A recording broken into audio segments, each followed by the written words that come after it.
Okay, so this time I've got my 7 Commodore 64s. As you can see, 4 of them are the old Breadbin design, 3 of them are the new Commodore 64C. I say new, still talking early 1990s. Slightly different chip variations, but now I know how to use the harness, the wiring harness correctly, and my little test cartridge. I thought I'd go through every single one and see what we've got. So without further ado, let's start off with number 1. So this was the one I repaired a fair few videos back now thinking about it, but at the time when I was using the test harness I could only use, I didn't know actually how to use the harness part. I was just using another test circuit on that cartridge. So now I know how to use it properly. I thought let's give it a proper test. So I'm just opening this up just to connect the there's a little keyboard interface as well, just to make sure it's reading the keyboard part correctly. So that's really the only reason for opening this up right now.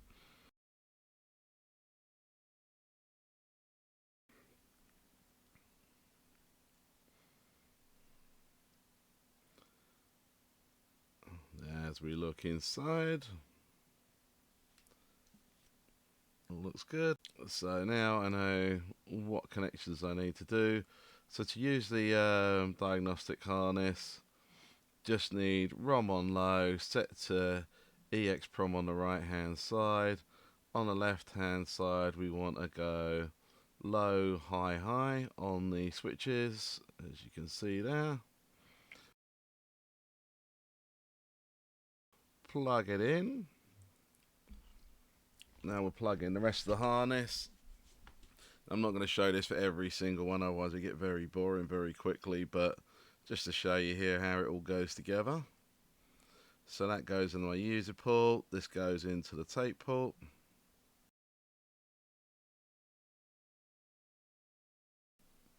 Then you've got these, so the one to the left goes into controller port 1, and then the one to the right of the board there on the user port goes to 2. Plug our power in, plug our video lead in, and then also one final little connector here is our serial port.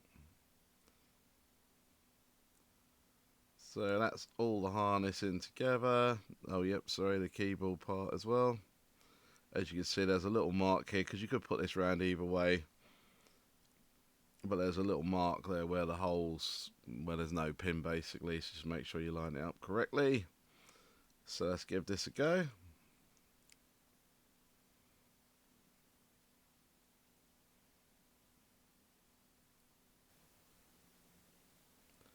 So already that's not looking good. I'm getting U21, U23 and U24, U11, U9 are all bad. So that's all memory chips.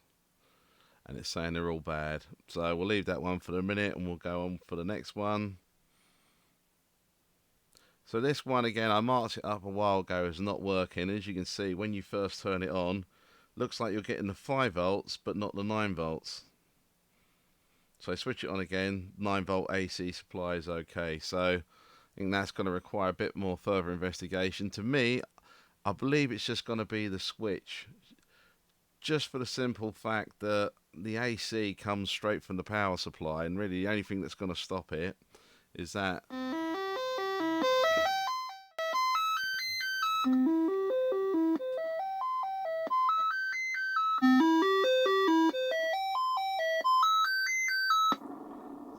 Too bad. So here, as you can see, the user port was showing up as bad. I don't believe it is, so what I'm going to do, I'm just going to clean the contacts, just using the end of a pencil, just using the razor on the end of a pencil, just to clean them contacts for now. Just see what results we get with that.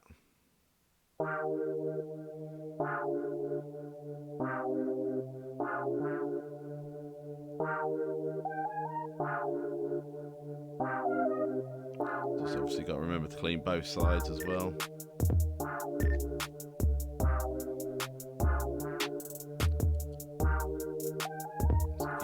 test.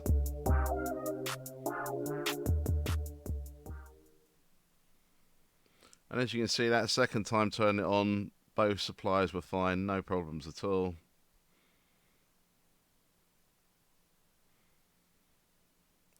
Yep, so everything's fine on that.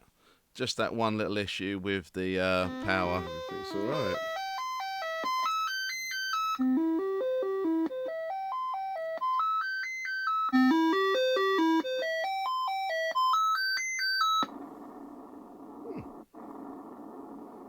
Okay, that's a good one. Now we're going to go to number 3 here. So this one, as you can see, everything's fine.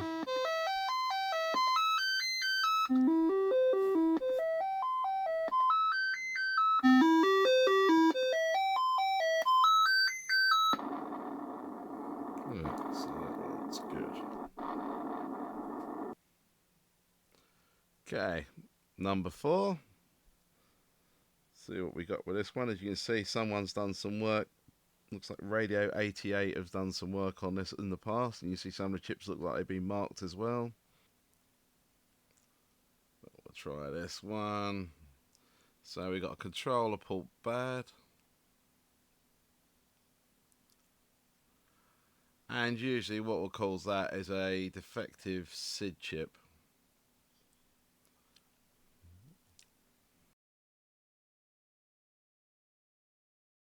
We'll come back to that one again shortly. So right now, just opening up this Commodore C64C, and so like the Amiga, once you've taken them 3 screws out, you've just got these little push parts on the side. You just got to push it in a little bit just to release them clips. If you don't do that and just try and lift it off, obviously you're just going to end up breaking them. And in fact, you'll see a lot of second-hand Commodore 64Cs missing the 3 screws because the case does hold together quite nicely just on them clips. So again, just being very gentle here, not to break any of the clips at the back. And as you can see, compared to the original Breadbin style, so the keyboard doesn't come away with a casing on this one as opposed to the original Commodore 64. You've got to unscrew this one separately. We just got to unplug it here, otherwise we won't be able to get our keyboard tester in there.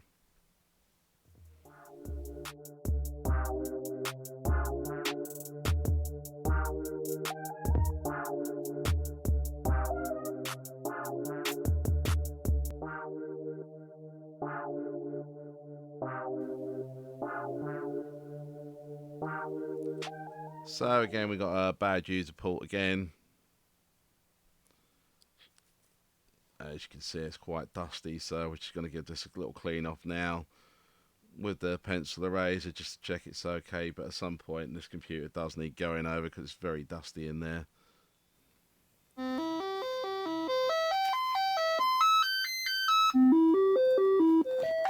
So that one looks fine.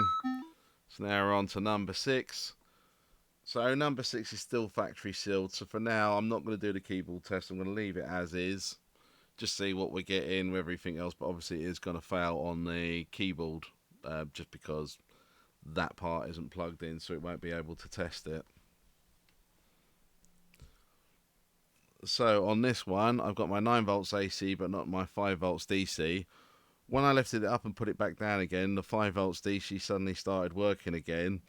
And I've tried to replicate it since. It just seems to be working fine.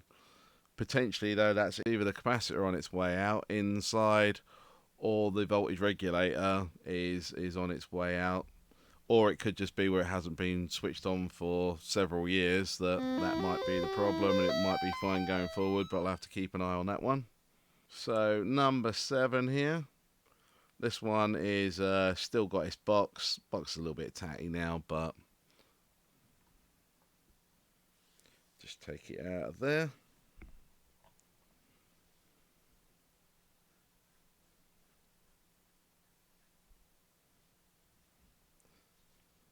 You see that one's got its seal, and also if you look at the serial number on there, the label's completely different to the other ones, so I'm assuming this is quite a late Commodore 64C. Could have possibly been a Commodore 64 GS at some point and converted back just the way the label is. It looks very kind of 11th hour compared to the other ones.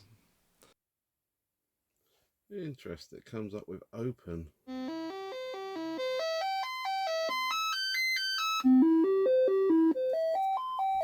As you can see, that one works fine.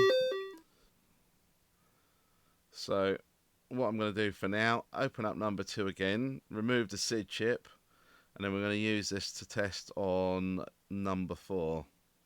So this was the one that had the bad control ports, which would come up bad if the SID chip's wrong, and obviously no sand, which again would be a problem with the SID chip.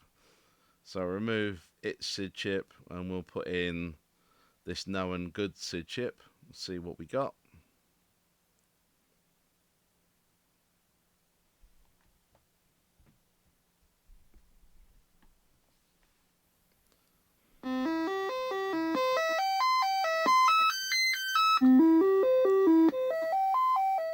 So as you can see, that one's fine now. Now we're back on to number 1. First thing I'm going to do is just check all the memory. So from the first time I fixed this computer, I made a lot of this memory socket mounted. So I'm just going to test the socket mounted memory first, just to see what we've got. So that one's bad. Let's try one of the other ones. That's also bad.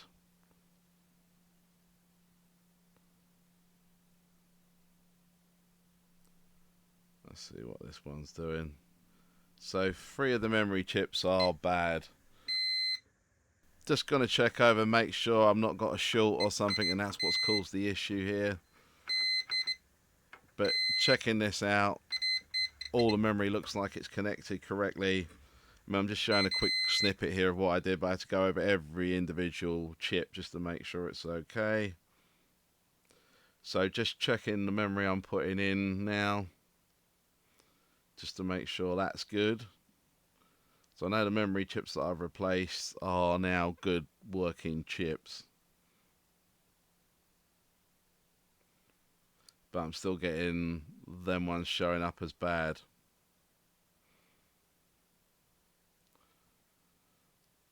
So at this point I thought what I'll do, I'll remove the memory that I left in last time and just make that socket mounted so I can test it. So as you can see, I've got a new tool here. So almost like heated tweezers would be the best way to describe them.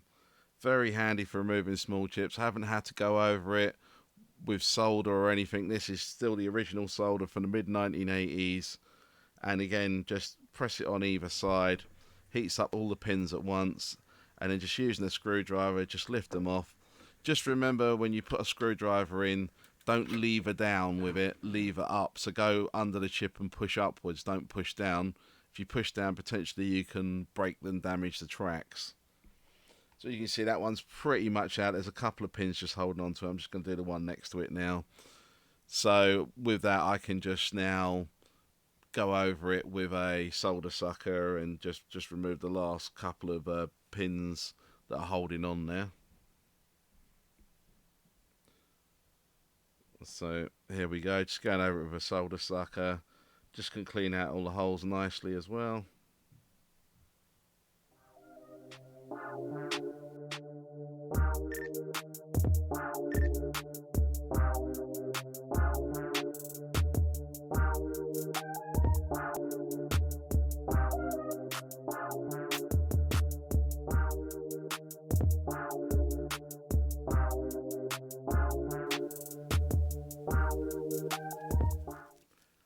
So there, with that solder removed, I can now easily remove this chip.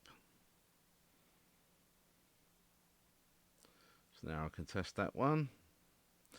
And as you can see, using that new tool, no damage to the printed circuit board at all. No raised tracks, no nothing. Everything's come out quite smooth. Just got to clean the holes up afterwards, but again, no damage to the board, which is quite good. Now I just need to find something that would do bigger chips, because obviously this works fine for little 16 pin chips. So one of them I've just removed there is faulty. Try the next one.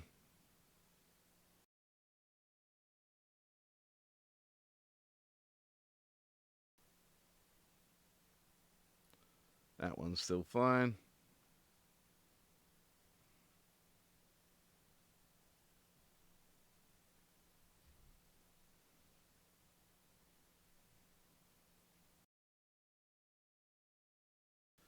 And that one looks like it's faulty as well. So just going to solder in a socket now for these.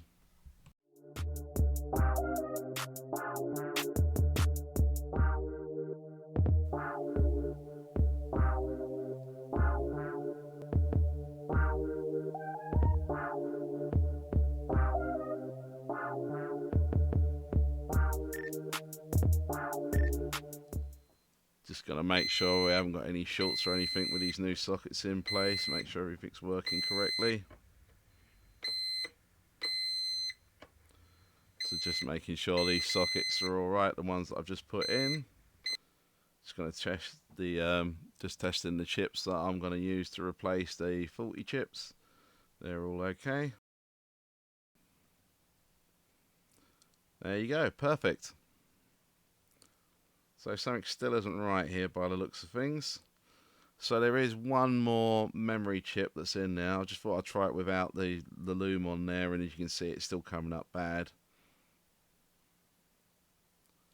Just checking over some of the chips that I put in again, just to make sure they haven't gone faulty.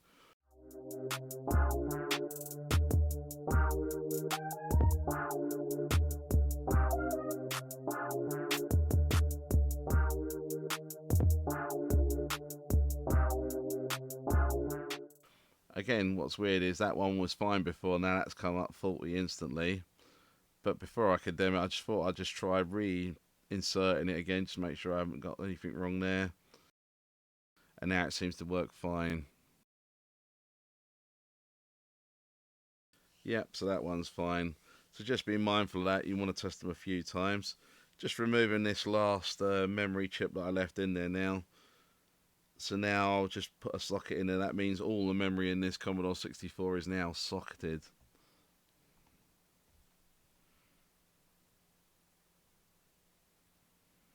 And again, as you can see, no damage at all. As I say, it's a very handy tool to have that. I will definitely be using that again in the future. It does a much better job than trying to use the solder sucker or anything else. And so as you can see, with that reinserted, when you switch it on normally it looks fine. When we do the diagnostic cartridge again,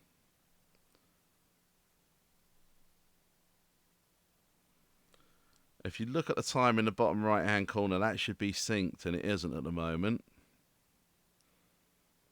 See, each iteration it's going through, it's just going out more and more. That time is just going out worse all the time.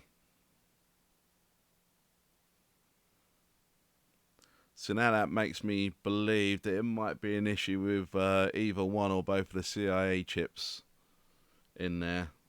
And again, I've got a serial port fault and a user port fault. Bearing in mind we didn't get this far first time round because of the memory, so now this has highlighted another issue. I'm just going to remove my SID chip for now because I don't want to cause any damage until I find out what the issue is. Let's just be prudent and just try and save it. First thing I thought I'd do is just swap over these two CIA chips. Just see if it is one of the CIA chips faulty or both of them faulty, the things will change, the parameters of what's going wrong will change.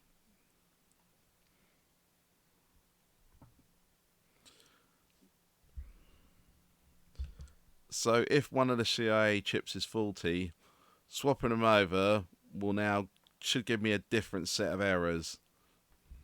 So the time looks like it's synced up now. But now I've got a cassette port that's bad, control port's bad, serial port's bad, user port bad. Well, the control port is the SID chip being removed, so that's nothing to do with it. So again, there is a different fault that's occurred. So now I'm just going to use one of the CIA chips from one of the good Commodores and just see what we get with that.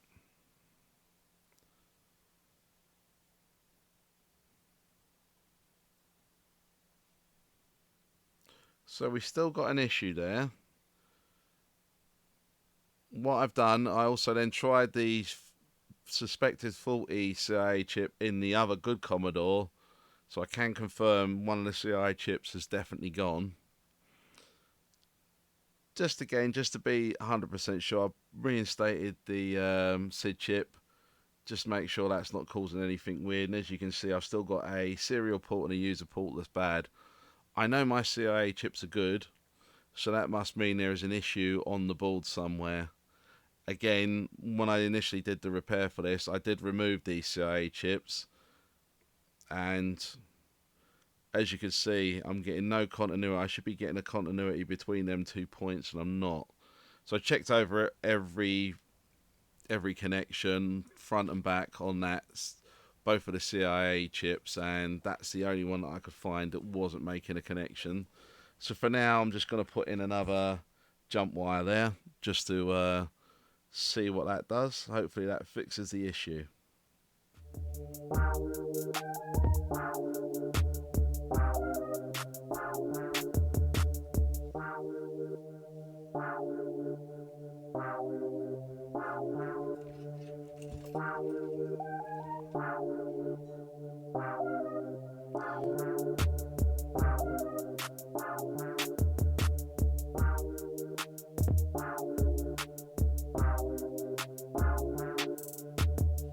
Let's just sped this up a little bit.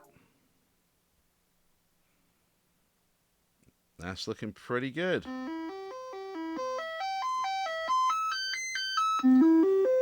So, one faulty CIA chip, one wire missing, one connection missing, but now that looks like that is back and working 100%.